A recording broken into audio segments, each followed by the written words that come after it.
Bienvenidos y bienvenidas a un nuevo capítulo de Esta Boca es Mía. Soy Montserrat Martorell, transmitiendo por El Periodista TV. Y hoy estoy acompañada de una también periodista y escritora que probablemente conocen, han leído, sigan en las redes sociales porque también es muy activa.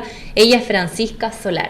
Hola, ¿qué tal? ¿Cómo está, Francisca? Muy bien, muchas gracias por la invitación al periodista. Y felicitaciones también porque los últimos días de Clayton and Co., que es tu último libro publicado, está arrasando. Sí, le ha ido increíblemente bien, estoy feliz en realidad, sorprendida y feliz. Ya va en la segunda edición, la primera semana se acabó. La primera semana ya está agotado en lo que define las ediciones son, en el fondo, si queda o no queda en bodega, digamos, o sea, si se puede reponer o no se puede reponer el libro. Y ya no quedaba en bodega para la primera semana, así que tuvo que salir al tiro la segunda edición. Sí, feliz, la verdad es que no me lo habría esperado, tanto entusiasmo, así que estoy disfrutándolo, en eso estoy. ¿Y te había pasado antes que un libro... Así de rápido no, así de rápido es difícil, es raro. Nivel así de entusiasmo, a menos que seas un autor ya demasiado consolidado, que vengas con un éxito arrollador de alguna obra anterior, pero en mi caso yo vengo de una carrera larga en infantil y juvenil, que no tiene la misma vitrina que la literatura adulta, entonces a esa literatura le va muy bien, pero claramente no es tan conocida, no es literatura de vitrina. Entonces, la verdad es que no tenía un antecedente como para que sucediese esto, la verdad. Así que estoy súper sorprendida, muy feliz, pero sorprendida. ¿Sí? Enhorabuena, como dicen los españoles. Excelente, y tú eres muy prolífica porque partiste publicando en 2003. Sí, mi primer libro lo publiqué el 2006, que esa es mi primera novela ya en la literatura profesional, pero el 2003 publiqué el fanfic de Harry Potter, el que se hizo muy famoso. El ocaso de los altos elfos. Exacto. Que tuvo más de 2 millones de lecturas y fue traducido a varios idiomas y de alguna manera ese fue el puntapié inicial para irte consolidando, ¿no? Sí, fue la forma en la que me hice conocida y fue la forma en la que las editoriales me llamaron y me dijeron, Fran, haz el salto, ¿no?, a la literatura profesional, que la verdad es que yo en ese tiempo yo pensé que era algo bien irrealizable, que era un sueño, pero a partir del fanfic se abrieron todas las puertas y por eso estoy donde estoy ahora, digamos, gracias a las puertas que me abrió ese fanfic en específico. ¿Y estás contenta? Estoy feliz, estoy demasiado feliz. Fue mucho trabajo poder llegar a esto, al resultado de los últimos días de Clayton & Co. Los 18 meses más intensos por ahí, leí. Las 18 semanas. ¿18 semanas? Me demoré 18 semanas en escribirlo, sí, 4 meses y medio. Pero a eso hay que sumarle el trabajo de investigación previo, que son un par de meses, y el trabajo de estructura también de la novela, antes de sentarse a escribir. Yo soy rápida escribiendo, pero obviamente antes hay varios meses de trabajo antes de sentarse a escribir como tal. Y al ver el entusiasmo que ha puesto la gente en la novela, las buenas críticas que ha tenido, todo eso de alguna manera es súper reconfortante porque uno dice, bueno, todo el sacrificio, toda la pega valió la pena. Y estoy encantada de volver a hacerlo, sin duda, digamos, ya viendo lo bien que resultó ahora, seguir sobre todo escribiendo terror histórico, que me encantó, feliz lo voy a seguir haciendo. Qué bueno que mencionas porque claro, es terror histórico y es muy intenso leer este libro, sobre todo que de repente pasa que uno como adulto o como lector empieza a leer otro tipo de cosas y se le olvida. Yo te decía al principio que me había conectado muy cuando era chica y disfrutaba con este tipo de género. ¿Cómo fue la experiencia de escribir? Dicen que es tu mejor novela, tú misma lo dijiste, es la historia donde mejor navegué. Por varias razones siento que es mi mejor novela. Efectivamente es una novela, es la novela que más he disfrutado escribiendo. Y yo creo que cuando un escritor disfruta lo que está escribiendo se nota de alguna manera, el lector puede captarlo de alguna manera, es como parte de la magia del arte. Y esta novela me encantó escribirla, lo pasé muy bien investigando sobre fotografía mortuoria, sobre Chile en el siglo XIX. La investigación ya fue muy grata para mí, fue muy entretenida. Entonces la escritura misma de la novela también fue muy entretenida y de verdad siento que eso se transmite. Y a pesar de que esta es como categoría, como etiqueta, esta es mi primera novela adulta, de todas maneras este tipo de novela era algo que yo quería hacer hace mucho tiempo atrás. Hace mucho rato que quería hacer una historia un poco más compleja, más desafiante. ¿Y qué era lo que te impedía empezarlo? ¿Por qué ahora? No me impedía nada, la verdad, pero una de las razones es porque estaba muy cómoda en la literatura infantil, me va muy bien. Entonces, la verdad es que seguir ahí era como seguir en esa rueda que me encanta y que no voy a dejar, por supuesto. Zona de confort. Pero una zona de confort completamente. Entonces ya llegó un momento en el que dije, bueno, estoy lista para algo más desafiante, estoy lista para algo más complejo, y se dio la posibilidad de presentarle este proyecto al editor de Sello Planeta, el sello adulto, y les encantó la historia, les encantó el tema. Entonces todo se dio, todo fluyó para que esto pudiese suceder, y bueno, no solo estoy yo muy contenta, sino que mi editor también, de haber apostado y que haya resultado. Así que con mayor razón quiero seguir escribiendo para adultos terror histórico, porque me fascinó hacerlo. Entonces quiero seguir esa línea. ¿Por qué no? Y también, bueno, este estudio de fotografía de inmigrantes, que ahí también te haces cargo de otro tema que es importante, complejo, actual. Es un tema súper contingente, a pesar de que la novela es de época. El tema de los fines inmigrantes... del 1800. En 1889 está situada la novela.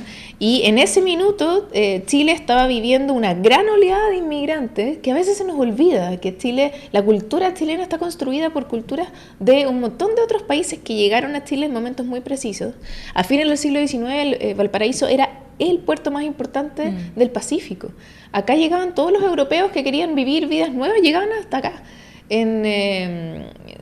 Le decía en otra entrevista que a fin del siglo XIX en Valparaíso se escuchaba más gente hablando en inglés que en español. A ese nivel. Ese era el Chile que estábamos viviendo, la gente se lo olvida.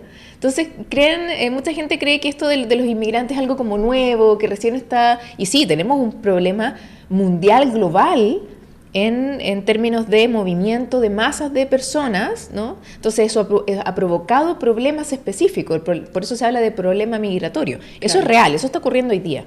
Sin embargo, oleadas de inmigrantes a Chile ha habido en muchos momentos de la historia de Chile. Entonces, la novela, Los últimos días de Clayton & Co., sucede en uno de esos momentos de la historia de Chile, en la que había muchísimos inmigrantes llegando, y sobre todo inmigrantes europeos, muchísimo británico, francés, italiano, croata, alemán. Estábamos llenos de europeos, y específicamente en el tema de la novela, que es la fotografía mortuoria, la fotografía fue algo que trajeron británicos y franceses a Chile. Si no es por ello, no habríamos tenido estudios fotográficos. Y que era muy habitual entonces, pero también para la élite, ¿no? Exactamente. Bueno, la fotografía era algo a lo que solamente podía acceder la élite, porque era algo muy caro. Era muy difícil de lograr una fotografía, toda la implementación, los implementos, todo lo que tú necesitabas para poder sacar una fotografía, revelarla. Todos los implementos eran carísimos, los químicos eran difíciles de conseguir. Claro. Entonces sacarse una foto era solamente para la élite. Con mayor razón, la fotografía mortuoria era una práctica solamente para la gente que tenía mucho dinero, porque dentro de toda la práctica fotográfica, la fotografía mortuoria era lo más caro. Por toda la preparación que requería del cuerpo de la persona que había fallecido. Y que en el fondo tenías que hacerlos pasar como si estuvieran vivos. El arte de la fotografía mortuoria tenía que ver con eso, de cómo a la persona que había fallecido yo la maquillo, la visto, la peino, etcétera, y la hago pasar desapercibida en el grupo familiar para poder sacar esta foto. Ahora, de todos los registros a los que yo pude acceder, registros reales de fotografía mortuoria, claramente no siempre se podía lograr. Muchas veces en la foto tú puedes identificar rápidamente quién es el que está muerto, pero hay otras fotos en las que es asombroso. Tú dices cómo lo hicieron para que realmente esa persona, tú no puedes ni imaginar que esa persona está muerta, y ahí está entre medio de la foto. ¿Y te ibas a la biblioteca? ¿Cómo fue ese recorrido? Porque claro, está la escritura, que es muy intensa, pero la preescritura, ¿cómo abordaste? La investigación. La investigación. Sí, los meses de investigación. ¿Dónde te los pasaste? En varios lugares. Yo soy muy ratón de biblioteca, el clásico ratón de biblioteca, así que yo prefiero 1000 veces ir a la Biblioteca Nacional y pedir mis libros. Aparte que es lo más entretenido que hay. A mí me fascina la biblioteca, yo soy criatura de bibliotecas, entonces pasé por varias bibliotecas, bibliotecas incluso algunas privadas y otras públicas. Memoria Chilena sirvió muchísimo, porque Memoria Chilena tiene muchos archivos digitalizados de todo lo que sucedía en el siglo XIX en Chile. Entonces, actas, leyes, ensayos de la época. La verdad es que yo me saco el sombrero por el trabajo de Memoria Chilena, porque ha podido digitalizar muchísimo archivo real, fidedigno de siglos pasados en Chile y a través de Memoria Chilena yo pude acceder a muchos documentos reales de la época que me otorgaron muchísima información para poder hacer la novela. Y la muerte como algo natural también. Ahí uno se da cuenta de que, bueno, la expectativa de vida antes era mucho menor. Era menor, entonces también se aborda la muerte de una manera que no conocemos hoy. Es muy distinta. La visión que tenía la sociedad del siglo XIX sobre la muerte es muy distinta a la que tenemos hoy día. Para nosotros la muerte es algo todavía un poco tabú, nos cuesta hablarlo, mejor no hablarlo, nos da susto, lo encontramos no escabroso, nos incomoda. Claro. En cambio, para la sociedad del siglo XIX la muerte era algo muy habitual, era del día a día, estaba muy normalizado. Entonces, la forma en la que ellos tenían de conectarse, de relacionarse con la muerte también era mucho más natural, era normal. La mortalidad infantil era altísima, llegó a ser del 60-70% en Chile. La esperanza de vida a fines del siglo XIX era de 28 años en Chile. Por lo tanto, la muerte, uno podía morir realmente en cualquier momento y tu vida era muy corta. Entonces, hablar de la muerte era algo habitual. Y eso era algo que yo necesitaba transmitir en la novela, porque el equipo de este estudio fotográfico, que es Clayton & Co., ellos no solo creen que su pega es lo máximo, es lo mejor del mundo, y se lo toman con mucha seriedad, esto de la práctica de la fotografía mortuoria, sino que además ellos tienen una relación con la muerte que también es súper solemne, es ritualista, no es morbosa, no se hace con miedo, y ese contraste, ese choque, me parecía súper interesante entre el lector contemporáneo y la visión de la muerte de los personajes. Se iba a producir un choque sí o sí, y eso creo que ha sido muy atractivo para los lectores, ellos mismos me lo han hecho saber. ¿Cómo se empieza a germinar esta historia en tu cabeza? Porque desde el momento que uno empieza a escribir, pasan muchas cosas. ¿Cuáles fueron las primeras imágenes que tuviste? Hace muchos años atrás, por una película que se llama Los Otros, que está protagonizada por Nicole Kidman. Esa fue la primera vez que yo vi una fotografía mortuoria, que yo supe que existía. Y, tremenda película. Desde ahí en adelante que esa idea quedó ahí flotando, dije, yo debería escribir algo sobre esto, pero la verdad es que no la había bajado como tal. Y el año pasado, cuando aparece la posibilidad de escribir novela adulta para el sello Planeta, fue lo primero que recordé. Dije, no, yo quiero escribir de esto. ¿Verdad que quiero escribir de esto hace tanto tiempo? De esto quiero escribir. Y en el minuto en el que mi editor me dice, ok, investigas todo lo que tengas que hacer para poder entregar el manuscrito, ahí realmente me senté a investigar, que eso fue hace un año atrás. Ahí empecé a ir a bibliotecas y a recolectar libros y fui al Museo de Anatomía de la Universidad de Chile. Tuve que hacer mucha investigación de muchas cosas distintas. De hecho, tu hermano te enseñó a manipular cadáveres, ¿o no? Claro, ciertas cosas que yo le preguntaba a mi hermano por WhatsApp y le decía... ¿Tu hermano es médico? Sí, mi hermano es médico, exacto. Entonces, Ricardo, ¿estás seguro que los cadáveres no sangran después de 2 días de muerto? No sangran después. Ah, ya, ok. Entonces, había ciertas cosas que yo podía buscar en libros, digamos, pero como tengo a mi hermano muy cerca, yo podía hacerle ciertas preguntas para que todo lo que estuviese en la novela fuese lo más verosímil posible, fuese lo más fidedigno posible. A mí me interesaba que, si bien es terror o puede considerarse terror, hay mucha gente que cree que el terror es algo súper fantástico, ¿no? Que es algo de verdad muy volado. Y alejado. Muy, exacto, muy lejos, muy mágico, ¿no? El terror que yo propongo en Los Últimos Días de Clayton & Co. es súper aterrizado, es un terror bien mundano, por así decirlo. Uno podría estar ahí. Exactamente, no o es podría tan haber mágico. estado. Entonces, esa era mi idea, de hacer una novela histórica cruzada con terror, cruzada con drama, que pudiese presentar una propuesta de horror que fuese muy aterrizada y que no estuviese tanto como en la magia ni en la fantasía. Y el solo hecho de hablar de la muerte y de hablar de cadáveres ya es suficientemente escabroso para la gran mayoría de la gente. Así que... ¿Y tu relación con la muerte antes de este libro? Porque es uno de los tópicos, uno de los temas ancla del libro.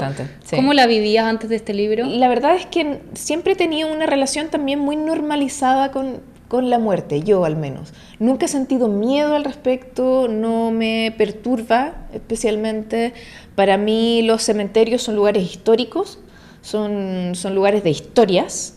entonces no me dan susto, no me dan nervio, nada. Mi relación con la muerte siempre ha sido bastante, por así decirlo, me sentí muy identificada con la sociedad del siglo XIX. Yo pareciera que estaba cambiada de sociedad. Yo diría Naciste en la época equivocada. Nací en la época Somos equivocada, dos. sí. Porque me siento mucho más conectada con la forma en la que la sociedad del siglo XIX miraba la muerte mucho más de cómo se vive hoy día. Sí. Y es una escritura rápida, se lee a pulso, es intenso, vas pasando de página a página y ahí te sale la periodista, ¿no? En el fondo, ¿cómo te haces dueña del tiempo de la escritura? La verdad es que mi literatura siempre ha sido así, de rápida. Cuando me preguntan, cuando te preguntan, oye, Franny, ¿cuál es tu estilo literario? Es muy difícil captar el estilo propio. Generalmente son otros los que te dicen, Fran, este es tu estilo. Y con eso vas construyendo las respuestas con el tiempo. Además, exacto, y uno con el tiempo uno se va dando cuenta realmente cuál es el estilo propio. Y en mi caso específico, bueno, ya llevo hartos libros publicados, entonces ya he podido darme cuenta de cuál. ¿Cuántos tienes ya? 11. Hasta el minuto. Y en ese camino, que ha sido largo, han sido muchos años, yo ya pude darme cuenta que mi estilo es un estilo súper cinematográfico. Sí, o sea, esto es una película. Yo escribo conscientemente, que escribo conscientemente así. Yo necesito evocar imágenes en ti y rápidamente. Para mí es un halago si tú me dices, Fran, el libro me duró 2 horas, porque eso es lo que dura una película. Si la lectura del libro te duró lo que dura una película, para mí es perfecto. Eso es claro. Lo que yo intento lograr. Hay estilos literarios donde uno realmente tiene que leer el libro pausadamente y te puede durar un mes fácil el libro, y no quiere decir que el libro sea malo, al contrario, el libro es maravilloso. Pero mi idea es que tú tomes el libro y no lo sueltes. Ese es el mayor halago para mí. Entonces, si lo leíste rápidamente, si se te pasó rápido la historia, estoy logrando mi objetivo. Eso es realmente lo que quiero lograr, y hasta el momento, de acuerdo al feedback que me ha dado la gente, ha sido así. La gente se lo ha leído de verdad en un par de días, y ha sido muy emocionante poder leer eso, justamente que la gente lo único que quiere es verlo. Fran, y que sea una serie, y que sea una película, y mándaselo a Netflix. A la misma gente se le ocurre inmediatamente. Y bueno, eso como digo, es parte de mi estilo literario. Claro, y están las referencias en el fondo, las referencias históricas, por ejemplo, la Armada de Chile en 1875, las epidemias de tuberculosis, las ideas de Darwin, pero también está tu yo más imaginativo, que en el fondo agarra estos hechos y los reconfigura y los vuelve a poner en el papel. Hablemos de eso, del rol de la imaginación en este terror histórico. Hay que hilarlo, exacto, porque una cosa es la historia, que están en muchos libros, digamos, y yo puedo ver que en la historia que, claro, en tal año tuvimos tal epidemia de viruela o de tuberculosis, yo puedo ver que la Armada entre tal y tal año trajo muchos doctores de afuera para poder suplirnos al sistema público higienista en Chile. Todas esas cosas es historia, son datos históricos que uno simplemente recopila. Pero otra cosa muy distinta es darle un hilo conductor con una historia que sea atractiva. Eso es otra cosa, ahí claramente eso es parte de la imaginación del autor. Entonces, yo siempre supe que quería escribir la historia de un estudio fotográfico que se dedicara a la fotografía mortuoria. Eso siempre lo supe. Pero, ¿qué personajes iba a utilizar? ¿Cuál iba a ser el background de cada uno de esos personajes? ¿Cómo se iban a interconectar, etcétera? Eso es algo que va surgiendo en el camino. Entonces, mucho de la ficción de los últimos días de Clayton Cove surgió a medida que yo iba investigando. Iba investigando y me iba dando cuenta que ciertas fechas de cosas que ocurrieron en Chile calzaban con ciertas fechas de momentos históricos como de historia universal o de historia mundial. Entonces dije, entonces puedo conectar esto con esto porque de todas maneras es verosímil, pasó en el mismo año. Perfecto. O ciertas cosas por ejemplo, tú hablabas de Darwin, por ejemplo. Efectivamente, en el minuto en el que las ideas más revolucionarias de Darwin se estaban dando a conocer, era la misma época en la que estaba Clayton Cove sacando fotos. Entonces dije, ¿por qué no hacer ese cruce? Ya que estamos en la región de Valparaíso, que es donde están llegando todos los vapores, no solo con pasajeros, no solo con inmigrantes, sino que también venía todo lo nuevo del viejo continente, llegaban esos vapores a Valparaíso. Por eso es que en Valparaíso hubo un momento en el que en la región estaba todo lo nuevo. las últimas, la última tecnología, Claro, las últimas tendencias. Las últimas tendencias de moda, las últimas tendencias gastronómicas, estaban en Valparaíso porque los inmigrantes lo traían. Y eso, en ese minuto, claramente la conexión al resto de Chile no era muy buena, entonces claramente lo que se comía en Valparaíso en 1869 no estaba al día siguiente en Arica, digamos, no, pasaba mucho tiempo, años incluso, para que eso se esparciera por Chile, porque bueno, eran otros tiempos, digamos. Pero al menos en la región de Valparaíso, yo elegí un momento, no lo elegí yo, digamos, la fotografía mortuoria sucedió en ese minuto, por lo tanto no me quedaba otra que hablar de siglo XIX, exactamente. Pero sucedió que en ese minuto, en 1889, estaban pasando muchas cosas entretenidas en Valparaíso. Entonces yo pude utilizar todos esos datos históricos reales y los crucé con una historia de ficción, que es Clayton & Co., para darle sustento, verosimilitud a Clayton & Co. Ahí está el ojo observador, que reordena todo. Eres bien organizado, ¿no? A mí me dio la impresión que... Súper ordenada. Como doctora en literatura me da la impresión de que en general organizas y esquematizas de una manera que esto termina siendo una unidad. Sí. Entonces, yo sin conocerte pensaba, la Fran debe ser muy esquemática en su manera de abordar la trama, porque todo está cerrado. Bueno, por eso te decía que claro, una cosa son los 4 meses y medio que me demoré en escribirlo, que suena súper rápido, que efectivamente es rápido, es poco tiempo, pero yo me demoro todo lo necesario en la investigación y en la estructura. Porque yo me tengo que sentar a prosar con la historia súper bien definida, qué pasa con quién, dónde entra quién, etcétera. Todo tiene que estar cerrado para que yo me siente tranquila a escribir. Entonces, en la etapa de la estructura, yo me demoro todo lo que me tenga que demorar, hasta que realmente la historia me cierre. Hago fichas de personajes. ¿Siempre fuiste así? Siempre ¿Desde el principio? Sí, siempre he sido así disciplinada y organizada. Sí. ¿Para todo? Sí, para todo, en general, sí. Mi cabeza es bien planilla Excel, debo decir, sí. Oye, y hablemos de la oscuridad, porque en el fondo tú dices que con este libro te sentías con mucha libertad. Sí. Pero hay momentos del libro donde hay mucha sombra, donde se muestra el machismo, hay una escena también que no vamos a nombrar, pero también de abuso, te demuestran un montón de cosas. ¿Cómo vives con esas sombras en la escritura? ¿Tuviste pesadillas con estos personajes? Pesadillas no, pero sí soñé con los personajes varias veces. ¿Qué te decían? Sí, pues, sácame de aquí. Me resolvían ciertas cosas. La verdad es que la gran parte, no todo, pero la gran parte de los momentos más violentos o más oscuros de la novela son reflejo absoluto de lo que sucedía en la época. Yo ni siquiera tuve que inventar tanto, ahí no tuve ni siquiera que imaginar tanto. Me preguntaban, por ejemplo, que de dónde saqué a Abigail Clayton. Y les decía que yo siempre supe que la fotógrafa del estudio iba a ser una joven, ¿no? Una mujer y joven. Eso siempre lo supe, pero no la tenía tan definida. Pero a medida que fui investigando, una de las cosas con las que me encontré fue con el acta de la promulgación de la Ley de Matrimonio Civil de 1884, que fue una de las primeras leyes laicas en Chile, y fue la primera ley de matrimonio civil que tuvimos en Chile. Y algo que me violentó tremendamente fue revisar la ley y darme cuenta de que no había una edad mínima para casarse. Imagínate. Lo único que había explícitamente en la ley es que no podían casarse impúberes. Es decir, una niña que ya había comenzado a menstruar ya estaba nada de casarse. Eso me violentó tremendamente, porque eso era legal en Chile.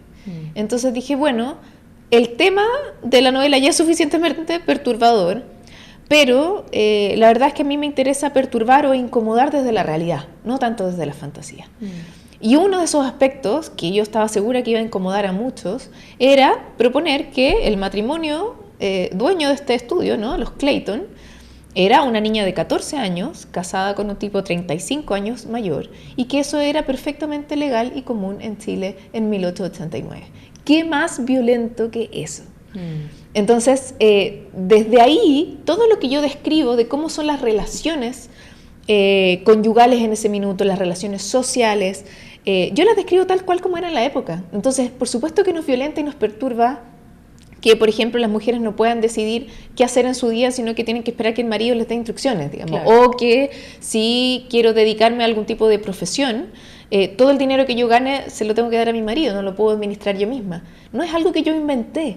Esa era la sociedad de la época. Entonces, Exacto. básicamente lo único Y todavía que yo hice, quedan resabios. Y todavía tenemos mucho de eso. Entonces, básicamente lo que yo hice fue tomar la realidad.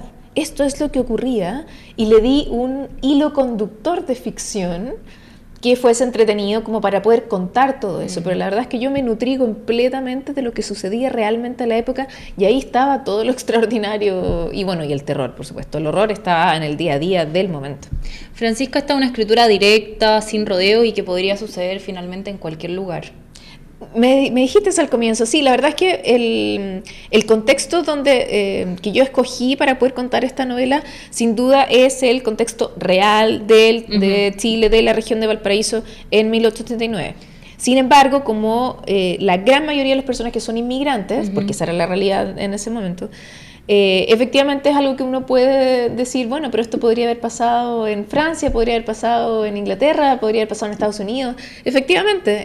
¿Pero te interesa darle cierta universalidad a tus tramas? Sí, siempre. Para que después sean más reproducibles en otros lugares también y puedan llegar a lectores de todas partes del mundo. Yo creo que una de las razones por las que algunos de mis libros han sido fácilmente internacionalizables, uno es porque yo escribo en castellano neutro y siempre ha sido así, yo nunca he escrito con chilenismos, más que nada eso viene desde la tradición fanfic, porque cuando escribes fanfiction tienes que llegar a un lector hispano promedio, entonces usar localismos limita muchísimo la lectura a un mexicano, un argentino, un español, entonces yo me acostumbré a escribir en castellano neutro, es el que me acomoda y es el que es más fácil de internacionalizar, sin duda. Eso por un lado. Y por otro lado, sin duda utilizar personajes que son de diferentes nacionalidades y no todos locales, no todos de un solo lugar, también hace que editoriales extranjeras pongan mayor ojo y se sientan también más atraídos a la lectura de un relato así, porque sienten que puede conectar más fácil con lectores también afuera, lectores extranjeros. Entonces, claro, los dueños de Clayton & Co. es un británico con una norteamericana. Claro. Entonces, sin duda, eso puede ser atractivo para una editorial británica o para una editorial en Estados Unidos, y así uno va formando. Y que es una postura que no suelen tener los escritores chilenos o escritoras chilenas jóvenes, donde hay mucho chilenismo, Sí. donde hay mucho lenguaje coloquial, donde Sí. está muy asentada la escritura en lo geográfico.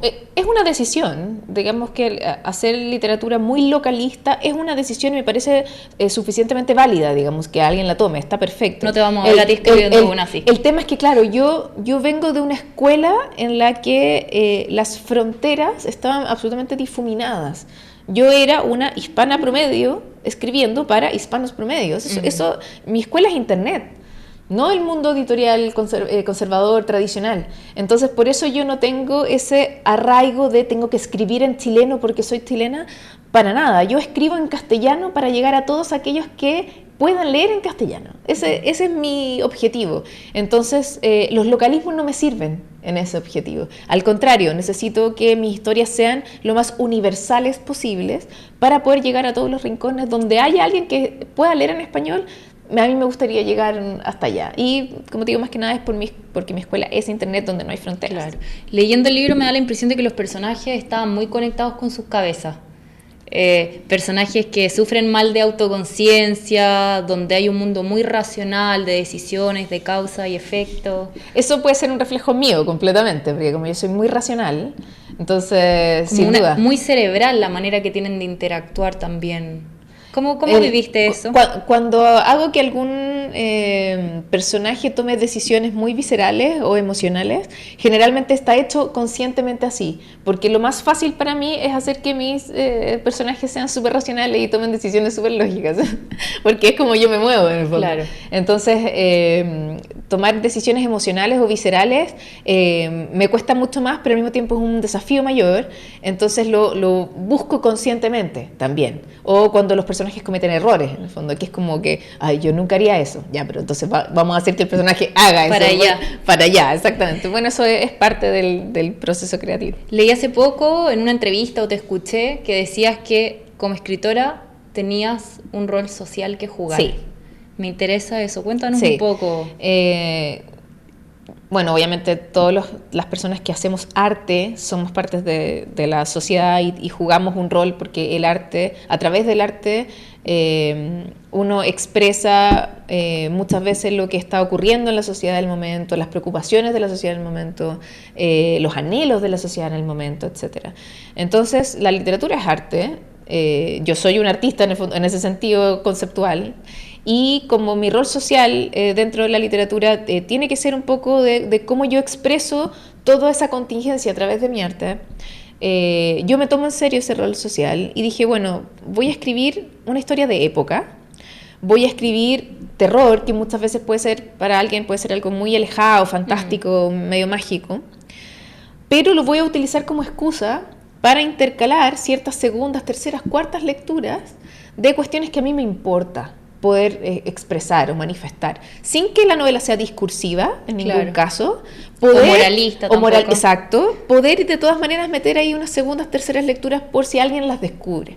Y ahí está, por ejemplo, todo lo que hablábamos antes del rol de la mujer en el siglo XIX, que era tremendamente sumiso, muy asfixiado, con muy pocas libertades, que hoy día lo leemos y nos puede violentar un montón, pero al mismo tiempo decimos, oye, pero eso y eso todavía perdura hasta el día de hoy. Entonces, si nos violenta lo que pasaba antes, ¿por qué no nos sigue violentando y está pasando hoy día? Esas cosas, por ejemplo. Por lo mismo también hablo de la violencia doméstica, ¿no? Que para la sociedad del siglo XIX era absolutamente normalizado, era algo común e incluso socialmente permitido, que el marido golpeara a la mujer incluso de forma pública. Hoy día es algo que socialmente no se permite, pero de todas maneras sigue pasando. Una de cada 2 mujeres en Chile dice haber sufrido violencia alguna vez en su vida. Exactamente. Entonces, lo que hago, y bueno, ¿para qué hablar del tema de los inmigrantes? ¿No? Que es algo súper contingente, súper contingente, pero al mismo tiempo hay gente que cree que esto de que los venezolanos estén pidiendo asilo en otros países es algo como nuevo, novedoso. Y es como, no. La historia de Chile está llena de momentos en las que, por distintas razones, inmigrantes de muchos países han llegado a vivir a Chile y eso ha conformado la cultura chilena, no nos olvidemos de eso. Entonces, lo que yo hago es proponer una historia entretenida, lo más entretenida posible, porque para mí la literatura tiene que ser placer, pero que sea una historia con suficiente profundidad, al menos unas 2, 3 capas, cosa de que si quieres escarbar un poquito vas a encontrar temas contingentes, vas a encontrar cosas que te van a dejar pensando. Y eso para mí es esto que yo llamo el rol social o mi rol social como escritora. Muchas gracias, Francisca, por estar aquí con nosotros en El Periodista conversando sobre este libro que esperamos siga teniendo más ediciones. Ojalá, sí, estoy muy feliz, así que los invito a todos a leer Los últimos días de Clayton Co. ¿Y ya estás escribiendo una nueva historia? La tengo lista para sentarme el 1 de enero a escribirla. ¿Escribiendo todo el día? Bueno, estoy escribiendo a tiempo completo, digamos. ¿También terror? También terror histórico. Vamos a estar atentos. Sí. Muchas gracias a ustedes por acompañarnos en un nuevo capítulo de Esta Boca es Mía y nos vemos la próxima semana.